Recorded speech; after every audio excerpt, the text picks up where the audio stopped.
Nova wants me to talk about the 30 days thing. Here's the thing about talking about, if you're wondering what he means by that, Nick Rekieta's pre-sentence investigation findings came out, and the probation department there in Candy, Ojai County said that Nick should get 30 days in jail, not stayed. Now I believe he's going to get a prison sentence and all that stuff, stayed, and he's going to get the probation of 3 to 5 years is my guess.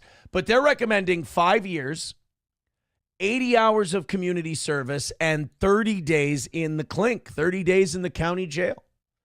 And that came as a surprise to everybody. Nobody thought he was going to do any jail time. So now it's up to the judge. Now, Nick's lawyer came back and said, how about a year of probation? And then, like, there were some letters written that seemed like they were written in Nick's voice. A little interesting. I won't speak to it, but it was pretty surprising.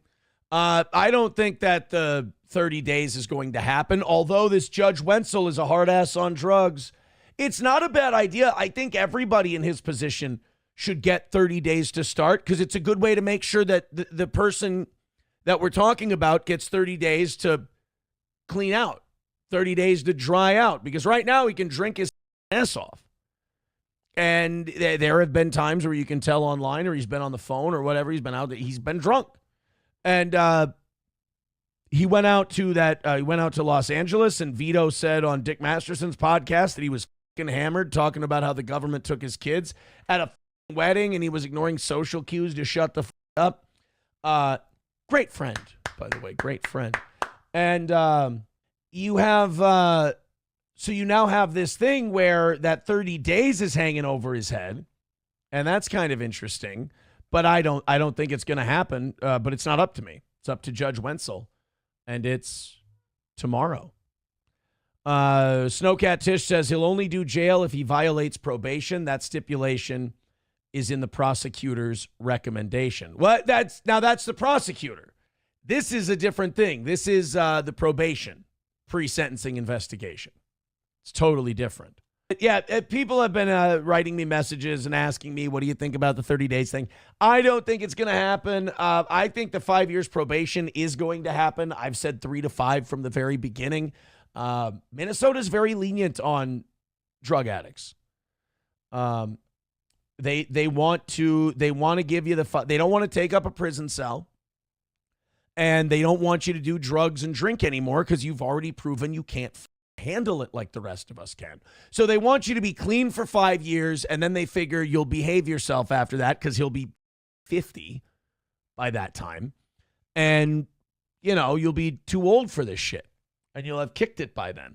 And then they don't have to spend any more money on you. No locking you up. No 3 hots and a cot. That's the idea. Let's go to Snowcat Tish. Says probation doesn't decide the sentence. The prosecutor makes a recommendation. Probation adds input, and then it's the judge's decision. Correct. I believe that's the way I put it. I believe that's the way I said it.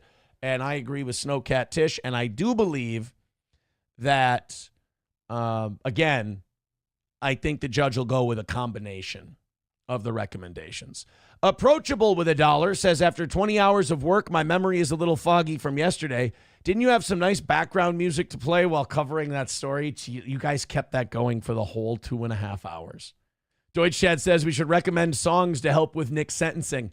They kept giving me money last night. We didn't even do a show. The audience just wanted to pay to play Nick Rekieta background music, theme music for 30 days in jail. And it got dark, these people. And I kept going, let's move on. Let's do something else. They're like, here's some more money, you fat. And they just keep throwing it at. So that's why your guys' goal is so low today. That's why there may not be a goal on Monday night. It got a little weird. It got into the hundreds of really weird. So thank you. Dysrhythmia says, please tell me he didn't play the whiskey drinking layers. No, and that's so corny and awful. Everybody drinks whiskey. That's not like a big, only a nerd would think that's a big, yeah, I'm a whiskey drinking lawyer. That's nothing. That's like being Amish for a lawyer. Lawyers do like coke and heroin and, they go crazy. Bappa Shab says Nick's going to have to eat that probation. Yeah. You know what? Maybe Mersh should make a prediction on it, and then you guys can take the opposite of whatever Mersh predicts, and that usually ends up being correct. Aaron's going to have to eat that felony. Is he? Is he? Female cop was there. There was a gun drawn. A doggo didn't die. No felony. Which people are still mad about. They're still seething and angry. They're like, I got away with. What are you talking about I got away with? I pled guilty to the thing I did wrong. I defeated the charge that I didn't do. I mean, it couldn't have been a more just, fair decision. I admitted, I was open with, I was like, which, by the way, I would have done from day one. I would have done from day one. I would have admitted to what I did, and we could have moved on past this whole thing, but they had to add something on there that I didn't do, and I beat that one, and they dropped it, and they agreed. They said, all right, you didn't do that one, but did you do this one? And I said, yeah. They said, you put that on paper, we're good. I said, okay. Feel bad. I'm sorry. Stupid, terrible thing to do. I'd like to be able to admit it and move on. And that's what we did.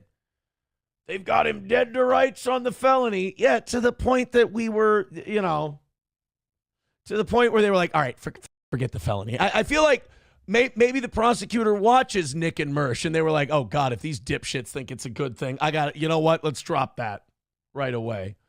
Annoyed Wawa supervisor says nitrous huffing lawyer doesn't have the same ring to it, if I'm being honest. That's true. Nitrous huffing lawyer is not as good. Annoyed Wawa supervisor says Mersh has no room to criticize anyone. He couldn't make food stamps work and snitches to police. Yeah, didn't he write like a big letter? He wrote like a big letter to like a detective in Florida, like trying to get Jesse P.S. and porcelain. Didn't he try? Yeah. Somebody fill me in on the Mersh lore. Maybe I'll have to go back and watch the porcelain documentaries. But didn't he try to get porcelain in trouble with the cops because porcelain was saying mean things about him on Discord? I got a great idea, Mersh. Get off of Discord and go do some shit. It's what I do. Only time I ever see Discord is when people inside that Discord community are ratting out the other people and sending it to me. Yeah, no, Snowcat Tish, that wasn't it. It was more they kind of saw the case falling apart with the Gino and Keanu stuff, and they were like, look, let's... And we had already let them know, like, what we were willing to do, and they came that way in a little bit more, and we were like, well, it's hard to say. Hard to say no. Veldrain with $1 says, Nick is a great guy unless he has access to narcotics, social media that feeds his narcissism and decisions left for responsible adults. Other than that, great guy. Well, hey, how about that? Other than everything else that people have to do in the world, great guy. Great guy. As long as he doesn't have a computer, as long as he's locked in a room by himself, great guy. Hobo Chili says, Mersh is built like sweaty laundry. Never heard that before. Nova says if Mersh leaves his power chair, he will die. Okay, see, I didn't know that. But yeah, there was something about like he got caught sending the police like Jesse Powell Stroud and I don't know what Porcelain's name is. I don't think he uses it, so I won't. But yeah, and this guy Porcelain on the internet, they're all saying mean things about me and sending me coleslaw. Like, if I'm a detective, I see that and I go, well, did you eat the coleslaw? That was such a nice gift. Like, I love Jesse for sending coleslaw to my house, or Jesse's fans for sending coleslaw to my house. It was Lunds and Byerly's coleslaw. They didn't get me like the cheapest, shittiest, most awful coleslaw. Look, Pot Awful fans, if you ever want to send me Lunds and Byerly's deli products, I'm not going to say no. Not going to say no, guys.